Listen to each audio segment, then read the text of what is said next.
People are struggling and looking for answers. God has given you the solution and has called you to leadership. Now it's time to grow and prepare while learning how to use your gifts. Jamal is an experienced leader that uses his gifts to lead change. Now he's sharing what he's learned with you so you can fulfill your leadership assignment. Prepare to be ignited, to lead like a champion.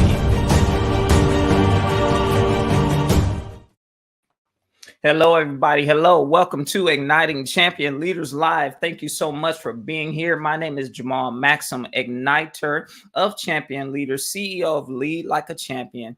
My assignment is to ignite those who are called to leadership in their ability to lead as well as in their gifting. So everybody watching on my website, watching on LinkedIn, Facebook, YouTube, whatever the platform you're watching on, remember to comment, to like, to share, and to save this video while it's available. And also, if you're watching on a platform that allows you to give me a follow or subscription, make sure you do that so you can stay connected with the content that I release and for it to really benefit you, to be a blessing to you. Hello again to everybody in the VIP that's listening live, as well as on the replay in the Igniting Champion Leaders Club on Clubhouse. Thank you all so much for being in this space. And I thank you all so much for being in this space. I appreciate you all for being there and being and listening and being a part of the discussion. Remember, hand raising is on. Comments are on. I will see your comments and I will bring you to the stage after we end the video. All right, so let's get into it.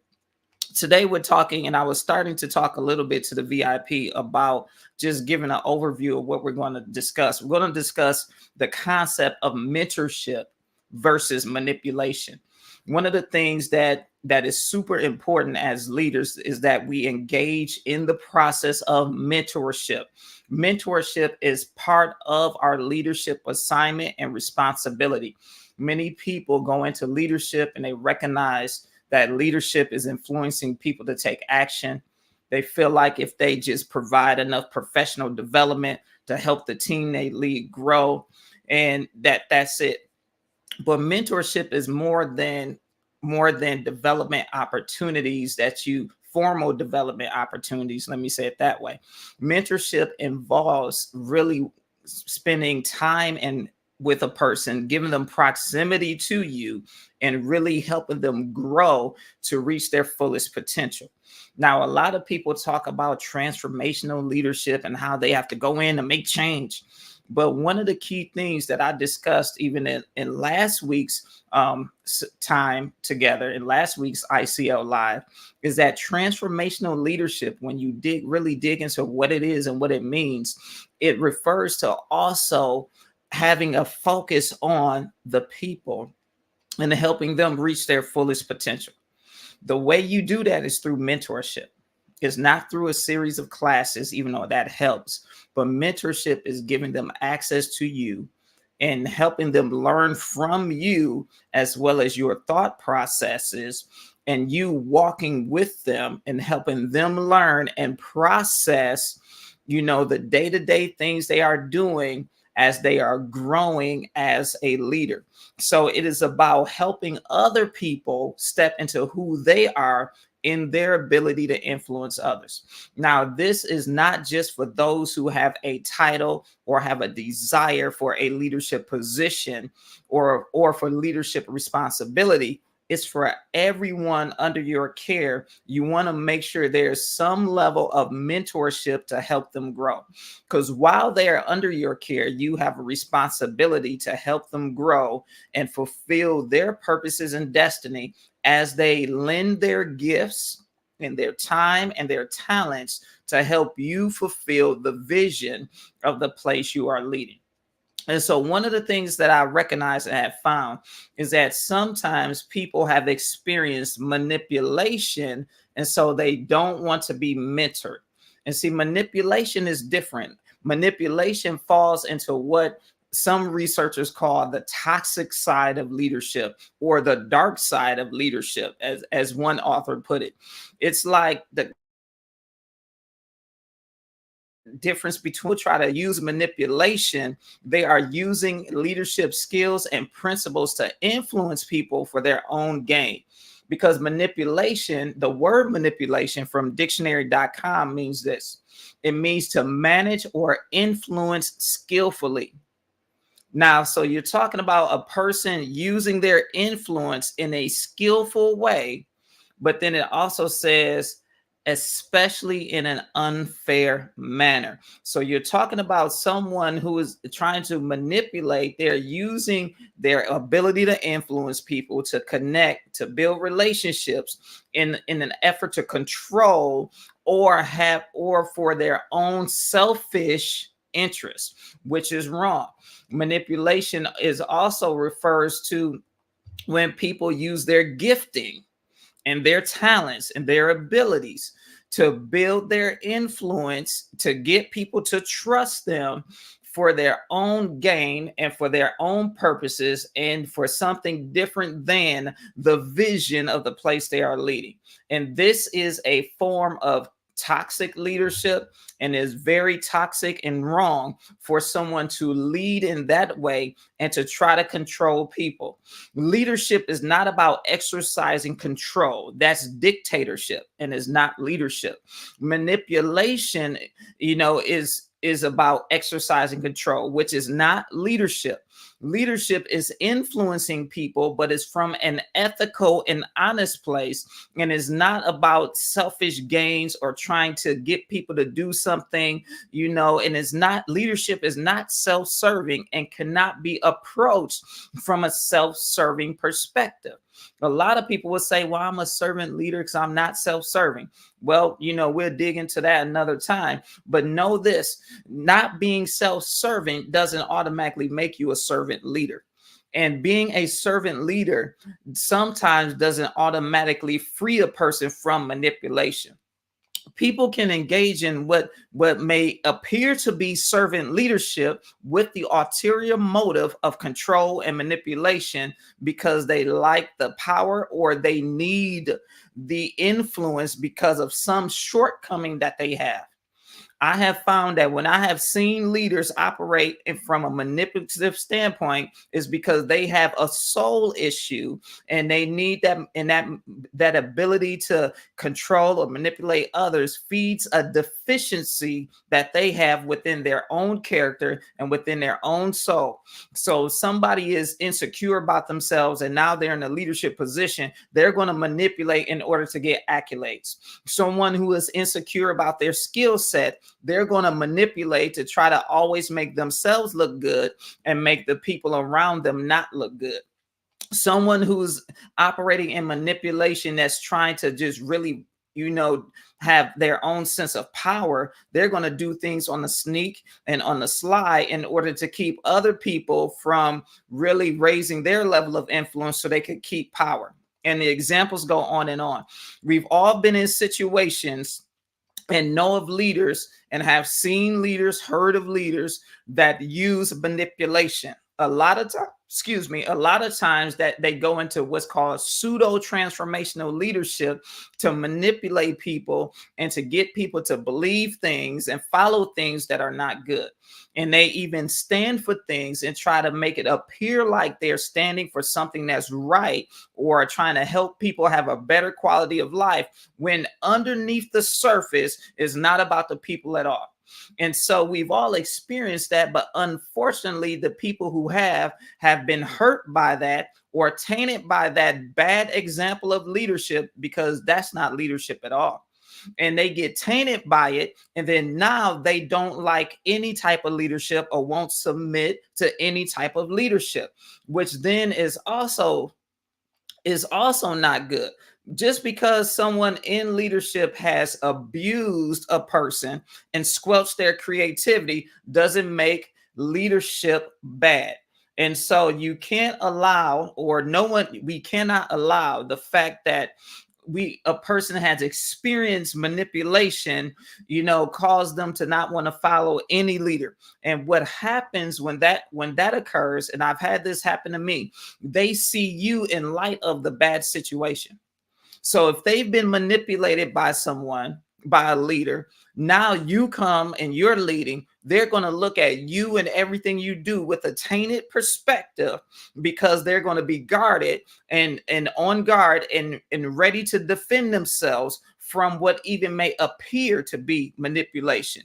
You could do this, you can do an action from a pure motive, but it may trigger something within them because someone did that same action with an impure motive to try to manipulate and control. And so they may try to judge you. They may put up walls and make it more challenging to build relationship. They may even bring a false accusation against you, all because they have been hurt by a manipulative and self-serving leader. And so what I want to do today is really highlight the fact that mentorship is not that. Because when people have experienced manipulation, they don't want to follow any leader. But here's the problem: an unsubmitted leader cannot lead effectively, and they will ultimately produce unsubmitted followers. I'm going to say that again. An unsubmitted leader cannot lead effectively. They just cannot, no matter how gifted they are, no matter how their skill set is, no matter how many people know them, no matter how much influence they are gaining, they still would not be effective in their leadership like they should be, because they are not submitted to a leader. In order to lead somebody, you have to be following somebody, because you can't take leaders to where you haven't been. And so you have to learn how to follow and how to learn from somebody and be mentored in order to effectively mentor others. Because remember, John Maxwell's law of the lid talks about the leadership ability of the leader is the lid on the organization. And so to make sure that you break that lid and never have to experience it, you have to keep growing in your leadership ability so that the place you're leading can keep growing and going to the next level. And the place you're leading can't go to the next level without you taking the people to their next level. You can put all the systems in place you want to say, hey, this is going to help us go to the next level. But if you don't have a people with a perspective to operate at that next level, you have a good system that's not producing. And so you want to make sure that you are really developing people, and that you are taking the time to develop yourself. And so here's the thing: mentorship is different. Mentorship is focused on developing other people and has its grounds and basis in what is described as ethical leadership. Because mentorship is not just, oh, I'm going to take you under my wing, I'm going to show you the ropes. It's more than that. It is founded and rooted in what is defined by research as ethical leadership. Now, everybody will say, oh, I'm ethical, I want to do what's right. Really? Because everybody says that. But here's the thing: you have to really define what ethics is for you and what right and wrong is for you, and how you respond to people who may be different than you, have different beliefs than you, and make choices that ain't right. And so how do you still love on a person that's doing something that's not right, while not affirming that bad choice? And see, that's where it deals with ethics. And sometimes when it comes to ethics with leadership, people will say that as long as they produce a particular result, they don't care about the process. Ethical leadership is concerned about the process and the people, just like it is concerned about the results. You can have a great result, but if you do it the wrong way, it's not right. And so I'm gonna share 5 different aspects or components of ethical leadership so that you can ground your mentorship into that. And remember, mentorship is a function of leadership. So here it is. Number 1, ethical leadership respects other people. Now, a lot of people talk about respect is earned and all of that. No, Ethical leadership demonstrates respect for people and doesn't make them have to earn it. You do not have to earn respect. You do not have, just like I tell leaders, you don't have to earn trust. Trust is built, respect is given.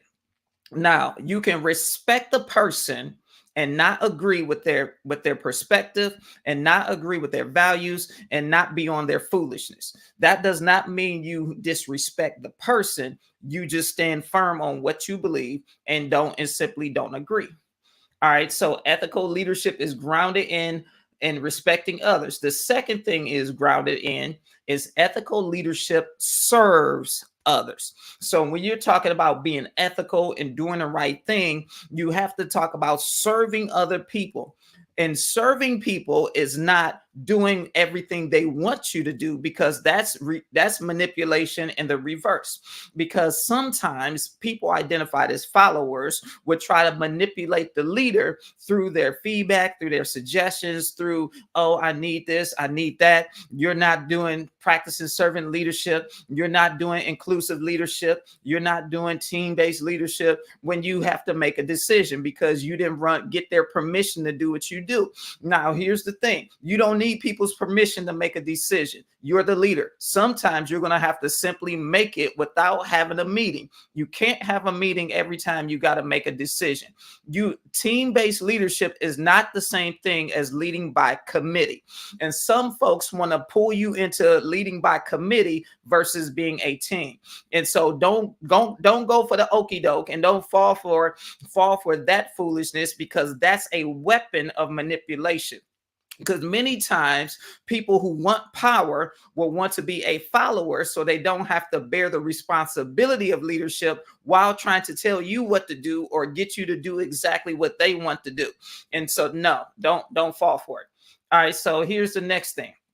Well, I said component 2 is you serve other people, meaning that you have their best interest in heart, and you do which will benefit them the most and give them what they need to be the best they can be. Not trying to sound cliche, but that's what service is. It's not about everything they want. It's about, what do you need and what will it take for me to help you reach your full potential and ensure you are successful. That's serving.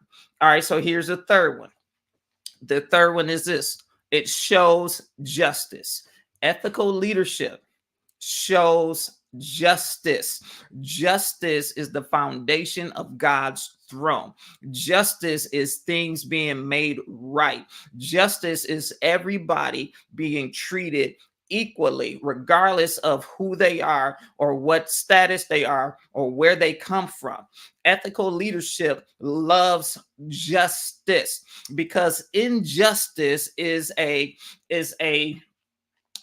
slap in the face to leadership. When you treat people differently, or when you allow people to be wronged and don't make that thing right, that is a lack of justice. And so when you're talking about leading people, you have to make sure that you are bent on ensuring things are right for everybody.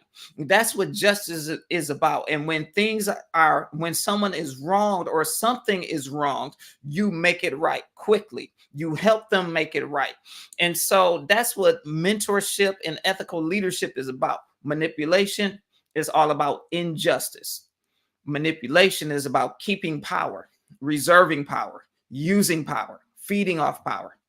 Ethical leadership is about justice and making things right for people. I mean, I can do a whole thing on justice, but I'm not right now. And so the next thing, the fourth component of ethical leadership is this. It manifests honesty. As a leader, you must be honest. You cannot be dishonest. You cannot lie. You cannot omit portions of the truth. You have to be honest and you have to be upfront. Now, this does not mean that you share everything with everybody on your team, because when you're leading people, information is dispensed on a need-to-know basis. When everybody needs to know, then you tell them. But certain details, they don't need to hint, they don't need to know, because they are not at the level of influence or impact that requires them to know that information. And if it doesn't impact them, they don't need to be a part of the discussion unless you're just giving some information out. Because I find that people have what I call the spirit of nosy, and they want to just know information so they could gossip, so they could talk about it and not really help bring a solution. Them spirit of nosy folks don't really need a lot of information. And so you have to be extremely careful, even with being honest and transparent, that you are selective in who you give information to, when you give the information to, because the wrong people with the wrong people with the right information can do damage. But honesty, so honesty doesn't mean I tell everybody everything. Honesty means you are honest about what you say and when you say it, and that you follow through, that you don't try to lie to make people feel good. You just say the truth, but you speak the truth in love. Okay, so that was the next one. So that fourth component was manifest honesty. Now here's the last one, and this is extremely essential. And all of my friends who run businesses, you probably know what this one's going to be, or you're going to cheer and clap when you hear it. So the fifth one is build community. An ethical leader builds a sense of community, and they build community. Within the place you're leading, you should be building community, because leadership is a fine line between valuing people and valuing the vision. You should not sacrifice the vision because of your relationship with people, because you have to fulfill your assignment. But you also cannot sacrifice people for the sake of the vision. So there's this fine line of valuing people while still valuing the vision, and making sure that you accomplish the vision while building community and building relationship. And if you build community right, and if you build trust and build relationship right, then it'll be a group of you together fulfilling the vision. All right. And so those 5 things that are part of mentorship that are not manipulation is this. I'll review them real quick for those on the video. Number 1, respects others. Number 2, serves others. Number 3, shows justice. Number 4, manifests honesty. And number 5, builds community. And so it's very important that you know the difference, because remember, you're going to encounter people who have dealt with manipulation, and you're going to have to help them see past that past traumatic experience and see ethical leadership in its truest form, so you can mentor them. Even when they want to act like they don't want to be taught by anybody and all of those things, because especially in the coaching world and believers, they want to be the Lone Ranger. They want to say church folks want to control. When does the Bible say I have to do this? They want to say a lot of things, but here's the thing. Our destinies are connected to who speaks life into us and who helps us grow and develop. You cannot get around that. And so a lot of people will seek out mentors and coaches, and they'll seek to hear podcasts and read the books. But if you don't have someone consistently walking with you and you're piecing all these things together, you still may come short of fulfilling your leadership assignment. So don't do it. Don't fall short. Get mentorship and submit to that leader, follow that leader, and don't try to follow 10 different people who are going to tell you 10 different things, or 10 different things and 10 different ways of doing the same thing. Get you a mentor, and get one who's going to help you, who's going to walk out ethical leadership and help you do the same. All right. So that's it for this week. I do want to give you opportunity to join a community, because ethical leaders build community. I want you to give you the opportunity to join a community of passionate leaders who ignite change in their leadership assignment and operate in their gifting. Where is that community? It's in Champion University. You can go to jamalmaxsam.org/cu and get all the information you need about Champion University. This is not a program or a course. This is mentorship with the ability to take some courses for your growth. And of course, you can choose the courses you want. That's going to help you fulfill your assignment. But you're definitely going to get mentorship from me once or twice a month, depending on your level of membership, as well as strategy sessions that help you walk out your leadership assignment in your sphere of influence. Again, so go to jamalmaxsam.org/cu and join Champion University, and you'll get started right away. All right, so that's it. For those of you watching on the video, I will see you next time. I want you to be successful, and I want you to lead like a champion. Bye-bye.